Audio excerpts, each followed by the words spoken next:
I used to think my son's house was the safest place in the world for me.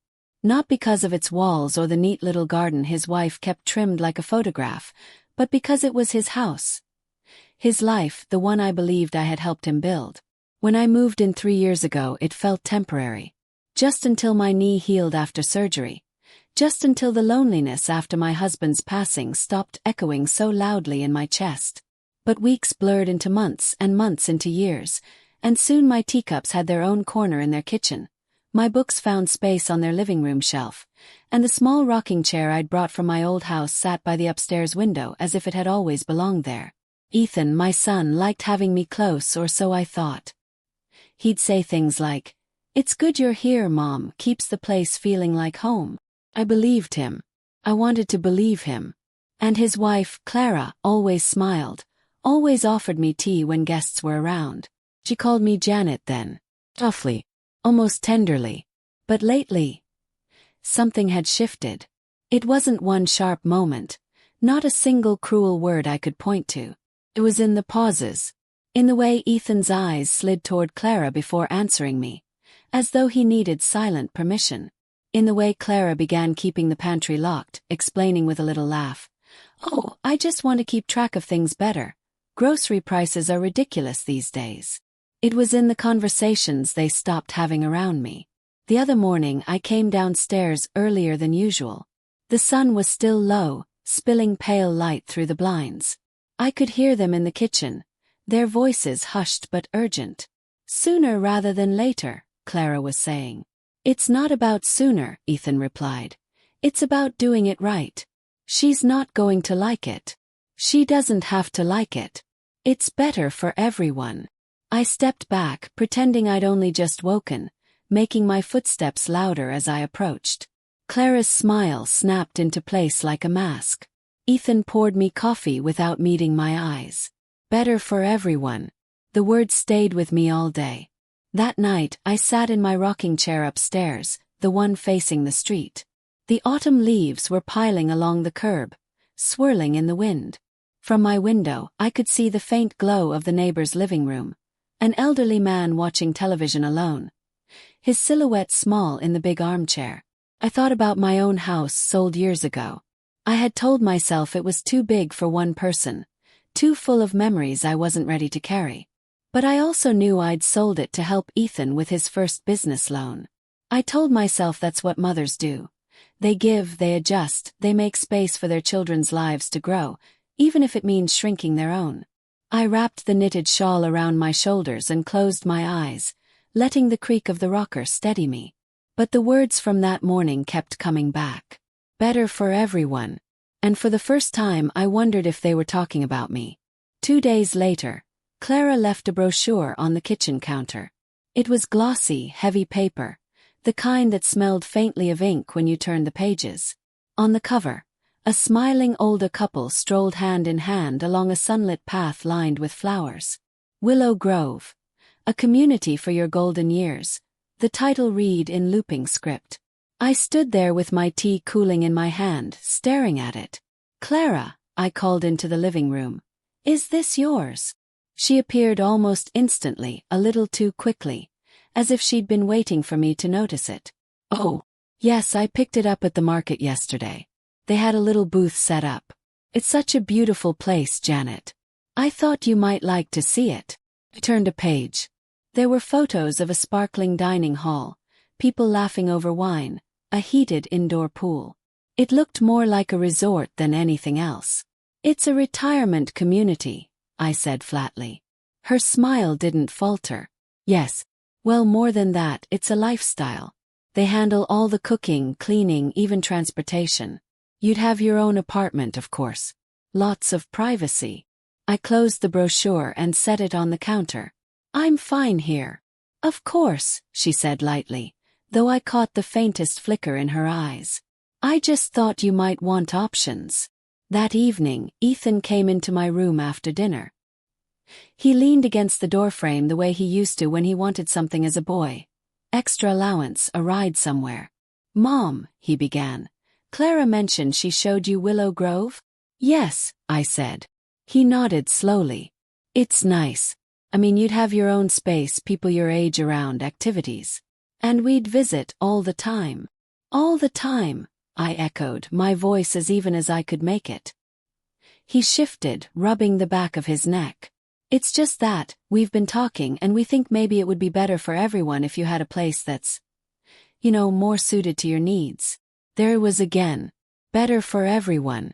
I looked at my son, at the man whose scraped knees I'd cleaned, whose first car I'd helped buy, whose business I'd bailed out twice. His hair was threaded with silver now. His eyes looked tired. And yet, there was something behind them, an urgency I didn't quite recognize. My needs are fine here, I said simply. He opened his mouth, closed it again, then forced a smile. Okay. Just think about it, all right. When he left, I sat at my small desk and opened the top drawer.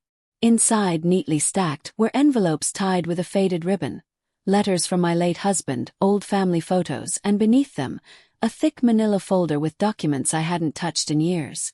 The account statements. A will I had written back when I still believed in leaving everything to Ethan without a second thought. I rested my hand on the folder. It felt heavier than I remembered.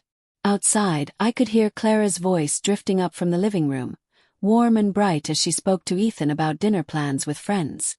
It was the kind of voice you use when the door is closed, when you believe the person upstairs has nowhere else to go. I slid the folder to the back of the drawer and shut it gently. For the first time in a long while, I didn't feel like sleeping. It happened on a Sunday afternoon. The house was quiet. Clara had gone out earlier for groceries. Ethan was supposedly in his office. I'd been in my room, folding laundry, when I realized I'd left my reading glasses downstairs. As I reached the landing, I heard voices. They weren't loud, but there was a certain tightness to them, a tone I'd learned to recognize in people discussing something they didn't want overheard. We can't wait much longer, Clara was saying. Ethan sighed. I know. But she's still not on board. That's because you're giving her too much room to say no. We need to show her the benefits. Make it sound like it's for her safety. Safety. As though living under the same roof as her own family was dangerous. Ethan's voice dropped lower. Clara, she's my mother. I'm aware. And I'm trying to do what's best for all of us. You've seen the numbers. Selling this place now would give us enough to finally get the lake house. Willow Grove has medical staff, security, everything. She'd be fine. There was a pause. I could hear Ethan pacing.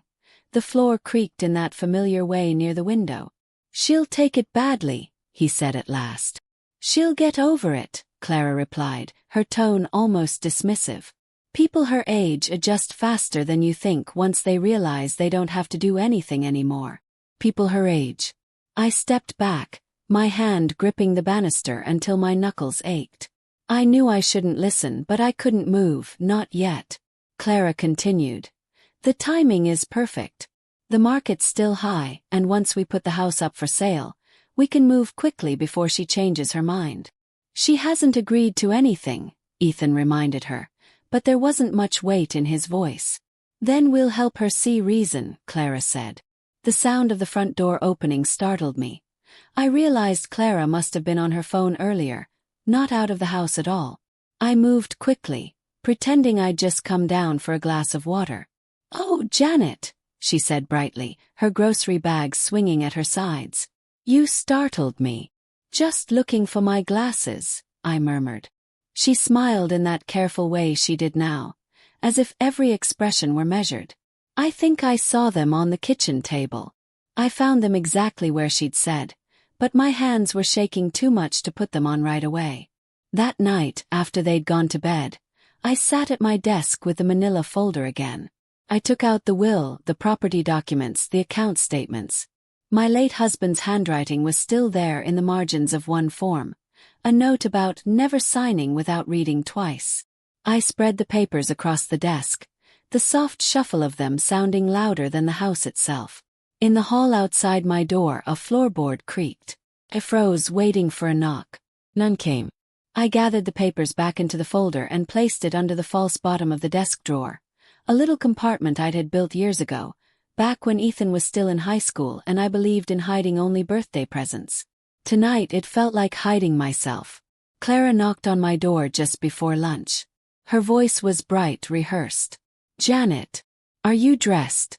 I thought we could go out for a little drive."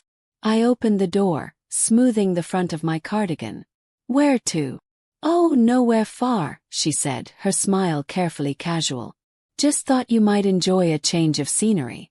There's a lovely cafe near the park. And, well, Willow Grove is on the way.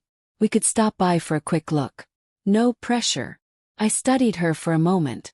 "No pressure," I repeated. She laughed lightly. "Of course not. It's just, you never know, you might like it." When we pulled into Willow Grove, the place looked exactly like the brochure. Manicured lawns, fresh paint, flower beds exploding with color. The sign at the entrance was carved wood, the kind meant to feel rustic and inviting. A woman in a navy blazer greeted us at the door, introducing herself as Lillian, the community liaison. She shook my hand warmly, but her eyes flicked to Clara in a way that told me they'd spoken before. "Welcome, Janet," she said. "We're so glad you could visit." I said nothing, letting her lead us through the bright, echoing halls. There were paintings on the walls, sunsets, sailboats, fields of lavender. Everything smelled faintly of lemon polish and something else. Institutional, beneath the surface. We peeked into the dining room, where a handful of residents sat at small tables with linen napkins folded neatly beside their plates. Some chatted, others stared at the window. I noticed the quiet hum of background music, tuned just low enough to fill the silences. "This is our activity room," Lillian said, opening double doors to reveal shelves of board games, a piano in the corner, a half-finished jigsaw puzzle on a table. "We have daily classes, painting, gardening, even yoga." I nodded politely, my hands clasped in front of me. Clara kept up a stream of approving comments. "Oh, that's lovely. Janet enjoys gardening. Don't you, Janet?" "Yes," I said softly. "But I like my own soil." Lillian either didn't catch it or chose to ignore it. They showed me an available apartment. Small but bright. A kitchenette, a narrow balcony with 2 chairs. The kind of place that could be warm if you brought enough of yourself into it. But I knew that wasn't what Clara saw. She saw freedom. For herself. When the tour ended, Lillian handed me a folder of information, her manicured nails tapping the top. "We're happy to answer any questions. Spaces go quickly." "I'll keep that in mind," I said. On the drive back, Clara glanced at me. "Well, what did you think?" "It's nice," I said evenly. Her smile widened. "See, told you. It wouldn't be so bad." We stopped at the cafe. She ordered a latte, I asked for tea. While she chatted about a new interior design blog she was following, I folded my napkin slowly, thinking about the manila folder in my desk drawer, about my husband's handwriting, about the quiet resolve building in me. By the time we got home, Clara was humming in the kitchen. She thought she had planted the idea, that it was now just a matter of time. She didn't know she was right. But it would be my time.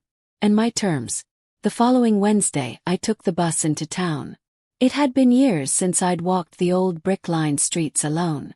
The autumn air carried the faint smell of roasted coffee from the cafe near the library.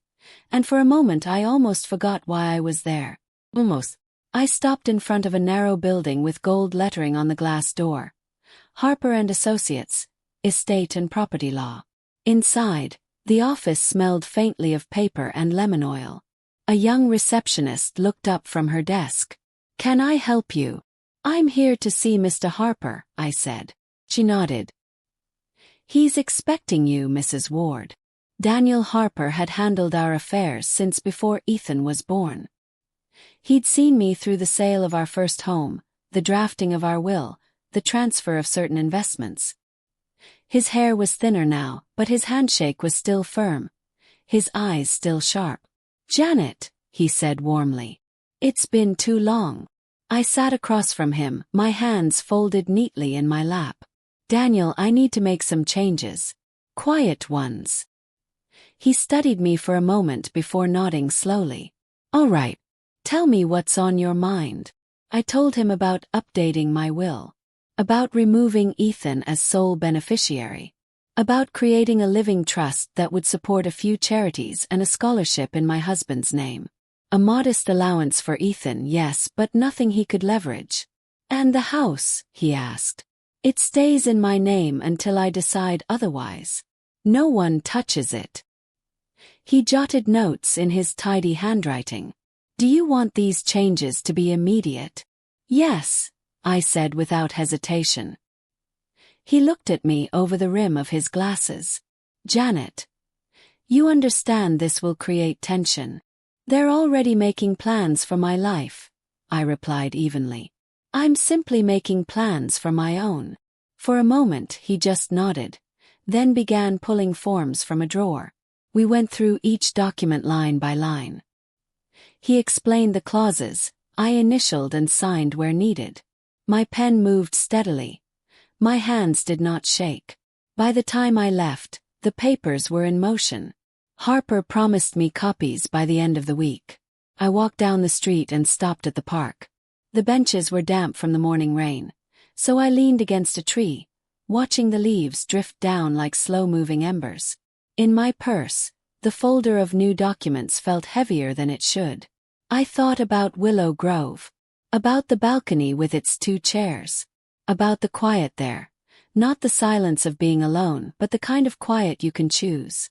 For the first time, the idea didn't feel like exile, felt like an escape. When I returned home, Clara was in the kitchen, humming again, chopping herbs. How was your day? She asked without looking up. Productive, I said, hanging up my coat. She smiled to herself, as though she believed she already knew what I meant. I didn't. It started subtly, as these things often do. One evening over dinner, Ethan mentioned that the real estate market was unbelievably strong right now. He said it the way people comment on the weather, casual but with weight hidden underneath. Clara, of course, picked up the thread immediately. Oh yes, houses in this neighborhood are selling in days. I saw one down the street go for almost 40% above asking. Imagine what this place could fetch. Her eyes flicked to me for the briefest moment, then away again. I spooned another bite of soup, letting the silence answer for me. A few nights later, Clara brought it up again, this time while we were clearing dishes. I bumped into a friend today. Her cousin's looking for a place just like ours. Big kitchen, extra rooms, nice garden. I told her I'd mention it to you and Ethan. This is my home, I said quietly. Of course, she replied quickly, setting the plates into the dishwasher. I just mean, if you were ever thinking about downsizing, now would be the time. Downsizing. That was the word now. Not moving. Not selling. Downsizing, as if I were some file they needed to compress to make room. The next afternoon, I passed by Ethan's office and heard him on the phone. We're just waiting on her to come around. It's a sensitive topic, you know? But once she's in Willow Grove, we can list immediately. No complications. I didn't linger. I didn't need to hear more. That night, after they'd gone to bed, I sat in the living room with only the lamp on, the one in the corner that casts a soft amber glow. The walls seemed to hum with their voices even in the quiet.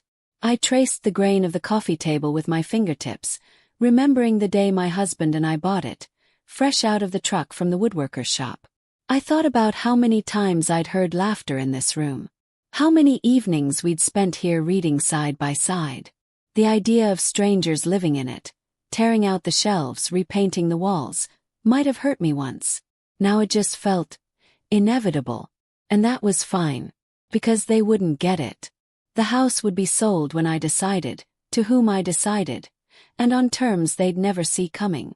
The next morning, Clara handed me a printed schedule over breakfast. Willow Grove is having an open day this Saturday. Music, free lunch, tours. I thought we could all go together. It might be fun. I looked at the paper. The smiling faces. The perfect green lawns. We'll see, I said, folding it neatly and slipping it into my cardigan pocket. She smiled as if she'd won something. But as I rinsed my teacup, I felt the new documents in my desk drawer like a shield. The will was rewritten. The trust established. The house secured. They could plan all they liked. I was planning too. On Thursday morning, I told Clara I was going to the library. It wasn't a lie, I did stop there briefly. But my real destination lay farther down the road. The bus dropped me a block from Willow Grove's front gate, the carved wooden sign looking almost too perfect against the cloudless sky. I walked in alone. No appointments, no escort. At the reception desk, a young man with a neat haircut looked up. "Good morning. How can I help you?" "I'd like to look around," I said. "Quietly, if possible." He smiled and gestured toward the sitting area. "Of course. You're welcome to wander. But if you have any questions, my name's Oliver." The place was quieter without the stage tour. I noticed the details I'd missed before. The faint scuff marks on the baseboards, the way the flowers at the entrance had begun to droop in the heat, the sound of a vacuum humming faintly in the distance. In the lounge, 2 women were playing cards, their voices low but content. Nearby, a man sat reading a newspaper, a pair of glasses slipping down his nose. It wasn't the glossy, brochure-perfect scene I'd been shown last time. It was lived in. I walked down a sunlit corridor until I reached a small library. 3 walls of books, a worn leather armchair in the corner. A tabby cat dozed on the windowsill, its tail flicking lazily. An older woman looked up from her knitting. "First time here?" she asked. "Second," I said. She smiled knowingly. "Checking if it feels real." I couldn't help but smile back. "Something like that." She nodded toward the window. "It's quiet here. Too quiet for some. But if you like having your own space without anyone fussing over you, it's not bad." I stayed for almost 2 hours, moving through the gardens, peeking into the small art room, watching the slow rhythm of life there. It wasn't a prison, as Clara's tone had made it seem. It was simply a place. One you could make your own if you chose to. Before I left, I asked Oliver for a copy of the residency agreement. He handed it to me in a plain folder, no sales pitch, just paper and ink. On the bus ride home, I read every page. I marked clauses with the pencil I kept in my purse, especially the sections about independent living, financial arrangements, and the ability to come and go as I pleased.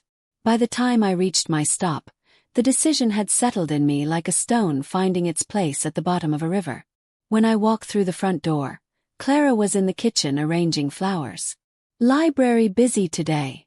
she asked without looking up. "Not too bad," I said, slipping the folder deeper into my bag. She smiled satisfied. That night, in the quiet of my room, I took the folder out again. I placed it alongside my will and trust documents, aligning the edges neatly. It wasn't a retreat I was planning. It was an exit, on my terms. Began with the small things. A few framed photos from my nightstand slipped quietly into the bottom of my wardrobe. The old fountain pen my husband had given me on our 25th anniversary went into my handbag, wrapped in a scarf. My mother's brooch, tarnished but precious, was pinned inside the lining of my coat. No one noticed. On Saturday, while Clara was out at her yoga class and Ethan was trimming the hedge, I carried a small stack of folders to the copy shop 2 streets over. The clerk didn't ask questions as I scanned every page. Birth certificate, marriage license, deeds, the updated will, the trust documents, the new residency agreement from Willow Grove. Each file went onto a small flash drive, which I tucked into my purse alongside the originals. Back home, I placed the originals in the false bottom drawer of my desk. The flash drive went into my sewing kit, a place no one in this house would ever look. I moved slowly, deliberately, as if my life were a puzzle I was taking apart piece by piece. When Clara asked if I wanted to help rearrange the pantry, I smiled and declined. "I've been tired lately," I said. She gave me a sympathetic pat on the arm, her eyes soft with the assumption that fatigue was just another sign I was ready for simpler living. But let her think that. By the middle of the week, I'd closed my secondary bank account and transferred the balance into the trust. The main account still had enough for groceries and incidental expenses, nothing that would tempt them into managing it for me. One afternoon, I sat in the living room knitting while Clara chatted with a friend on speakerphone in the kitchen. She spoke about their next chapter, about finally having more space and making the house our own. I didn't even flinch. Instead, I counted my stitches. Each one felt like a mark on the quiet ledger I kept in my mind. At night, I began packing a small suitcase. Just the essentials. A few sets of clothes, my tea canister, the worn quilt I'd had since my wedding day. Everything else, furniture, dishes, linens, could stay.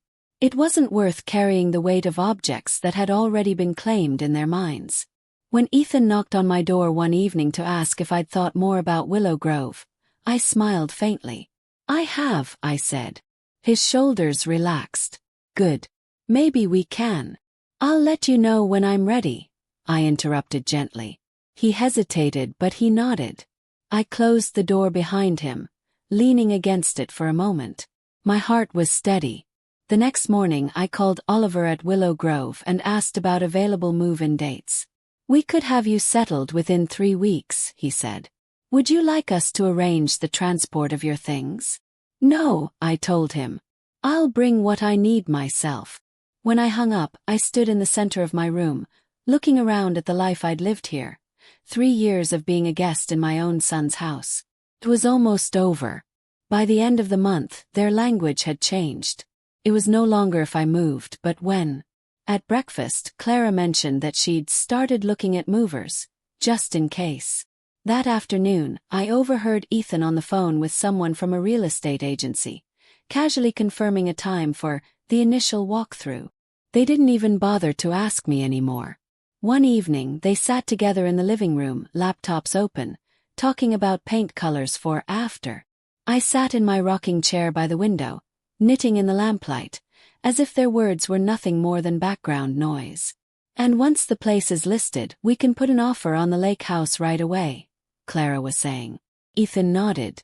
"It'll be tight for a few weeks, but once Mom's settled, it'll be fine." Settled. As if I were a piece of furniture to be moved and placed elsewhere. I kept my gaze on my knitting, counting each loop. My hands were steady now. The quiet inside me wasn't resignation. It was precision. The next morning, Clara knocked on my door holding another Willow Grove brochure, this one highlighting their autumn welcome package for new residents. "You'd get the first month at a discount if you sign before the end of the week," she said cheerfully. I took it from her and glanced at the glossy images. "That's generous," I murmured. "See, you're coming around." She smiled as if she'd won something. When she left, I slipped the brochure into the bottom drawer with the rest of the documents. Oliver had already confirmed my move-in date. The deposit was paid directly from the trust, completely out of their reach. Later that day, Ethan appeared in the doorway while I was reading. "Mom, I just want you to know we're doing this because we care. Willow Grove will be good for you. You won't have to worry about a thing." I looked up at him and smiled faintly. "I know," I said. It was the truth, just not the way he meant it. Over the next few days, I made small adjustments to my routine. I began doing my own laundry at odd hours, packing away items between loads. I spent more time in my room with the door closed, and they seemed to take this as a sign I was preparing myself emotionally. They had no idea how right they were. On Friday evening, while they were out to dinner, I carried my packed suitcase down the back stairs and placed it quietly in the trunk of my car. The night air was cool, smelling faintly of rain. I stood there for a moment, breathing it in. When I went back inside, the house felt strangely hollow. In a way, it already wasn't mine. And that was fine, because soon it wouldn't be theirs either. Chose a Tuesday night. The weather forecast promised rain, the kind that muffles sound and blurs the edges of everything. Perfect. I spent the afternoon as I always did, reading in my chair by the window, helping Clara chop vegetables for dinner, asking Ethan about his day. Nothing in my voice betrayed the fact that this would be my last evening in this house. After dinner, I washed my teacup and set it back in the cupboard. I folded the dish towel and hung it neatly over the oven handle. Small rituals done for the last time. I waited until the house was silent, their bedroom door closed, the faint murmur of the television drifting through the walls. My suitcase was already in the car. I moved quietly through my room, taking only my handbag and the envelope of documents from the desk's hidden compartment. The air felt still, as though the house itself knew I was leaving. On the way out, I paused in the hallway. The family photos still lined the wall. Ethan as a boy, the three of us on summer holidays, my husband holding our newborn son. I didn't touch them. They belonged to another time, another life. Downstairs, I turned the key in the front door slowly, careful not to wake them. The lock clicked into place behind me. The rain had begun, soft and steady, tapping against the hood of my coat. I walked to the car, feeling the weight of each step but no hesitation. By the time I reached Willow Grove, it was nearly midnight. Oliver had arranged for my key to be waiting at the front desk. The night attendant, a quiet woman with kind eyes, led me to my apartment without asking questions. The space was small but warm. A single lamp cast a golden light over the bare furniture. I set my handbag on the table, unzipped my suitcase, and placed my quilt at the foot of the bed. For a long moment I just stood there, listening to the rain against the balcony door. In my pocket, my phone buzzed once. An alert from my bank confirming that the property title transfer had been finalized earlier that afternoon. The house was now held in the trust, entirely under my control. Ethan and Clara would discover the change soon enough. But by then the locks, both literal and legal, would already be beyond their reach. I hung my coat in the wardrobe, sat on the edge of the bed, and let the quiet settle around me. No note, no explanation, just absence. By morning, they would walk into the kitchen and find the table set for 2 instead of 3. They would look for me, call my phone, maybe even drive to Willow Grove thinking they'd convinced me after all. But there would be no room for negotiation. No space for persuasion. I had already closed the door behind me. And this time I wouldn't be coming back. I woke early, before the sun had fully risen. The rain had stopped, leaving the world outside washed clean. From my balcony, I could see the mist curling low over the gardens of Willow Grove. Somewhere down the hall, someone was making coffee. The scent drifted faintly toward me. I imagined the scene unfolding at my old house. Clara would be the first to notice. She always rose early, padding into the kitchen in her slippers. She'd see my absence in the smallest details, the missing teacup from its place in the cupboard, the neat emptiness of my chair at the table. She'd call for Ethan, her voice sharp. He'd search the house, growing more frantic as he realized I hadn't simply gone for a walk. And then, inevitably, they'd look in my room. The wardrobe doors open, shelves half bare. No suitcase. The desk drawer light as air. I could picture the moment when Ethan found the envelope I'd left behind. Not a note, not an apology, but a single sheet from my attorney's office confirming the updated trust. The legal language would be blunt. The property located at 14 Hawthorne Lane is held in the Janet Ward Living Trust. No sale, transfer, or modification of ownership is permitted without express written consent of Janet Ward. In other words, untouchable. I imagined Ethan's face tightening as he read, the flush creeping up his neck. Clara's disbelief, her mouth opening and closing as she searched for words that wouldn't come. There would be phone calls. First to me, then to Harper's office. I would answer neither. By mid-morning, I knew the panic would set in. The plans they'd been making, the lake house, the renovations, the imagined freedom, would crumble before they'd even begun. And all without a single confrontation. I poured myself a cup of tea from the small pot I'd brought, settling into the armchair by the window. The quiet here was different than at the house. It wasn't the silence of being excluded, of listening to conversations through walls. It was a silence I owned. My phone lit up on the table. Ethan's name. I let it ring out. Moments later, another call. Clara's number this time. Then a text. "Where are you? We need to talk." I turned the phone face down. From the garden below, I heard laughter, residents gathering for the morning walk. The sound was light, unburdened. I sipped my tea slowly, letting the warmth spread through my chest. They would eventually realize I had chosen this. That I hadn't been pushed, persuaded, or coaxed. I had simply walked away, taking with me the one thing they couldn't replace. control. And when that truth sank in, they would know something else, something harder. They would never again be in the position to decide what was better for everyone when it came to me. By the end of the week, my apartment felt like mine. The quilt was spread neatly over the bed, the teacups arranged on the small shelf by the window. I'd hung a single framed photo on the wall, me and my husband on our first trip to the coast, wind-blown and laughing. Everything else I'd left behind. Each morning began the same. Tea on the balcony, the soft hum of conversation drifting up from the garden. No hurried footsteps outside my door, no half-heard discussions about my future. Just the slow, steady rhythm of my own choosing. The staff here were polite but never intrusive. Oliver stopped by once to check if I needed anything. I asked for more hooks in the wardrobe. By the next afternoon they were installed. I began attending the small library in the afternoons. The tabby cat still slept in the same spot, its tail curling lazily when I walked past. Some days I read. Other days I simply sat by the window, watching the world move without me needing to keep up. I didn't think about the house often. When I did, it was with a kind of distant clarity, like recalling a place from a dream. I knew Ethan and Clara were still living there for now.